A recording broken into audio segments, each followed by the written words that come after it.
গত কয়েক বছর ধরে শাকিব খান নিজেকে ভেঙে নতুন রূপে হাজির হচ্ছেন দর্শকদের সামনে। লুক, গেটআপ আর অভিনয়ে তিনি এখন তরুণ প্রজন্মের কাছে বেশ জনপ্রিয়। বর্তমানে শাকিব ব্যস্ত তার আসন্ন সিনেমা সোলজার নিয়ে।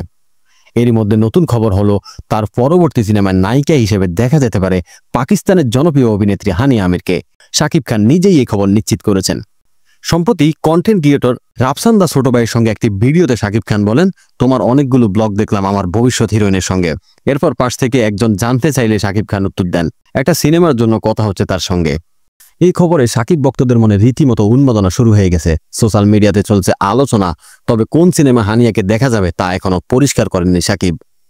ভক্তরা অবশ্য ইতিমধ্যে জল্পনা শুরু করেছেন। কেউ বলছেন ফ্রিন্স সিনেমায়, আবার কেউ মনে করছেন শাকিবের নতুন রোমান্টিক সিনেমায় হানিয়াকে দেখা যেতে পারে।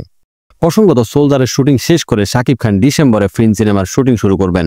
এরপর আগামী বছরের 10 ফেব্রুয়ারি থেকে তিনি আজমান রুশের নতুন সিনেমার শুটিংয়ে যোগ দিবেন, যেটির জন্য নতুন নায়িকা খোঁজা হচ্ছে।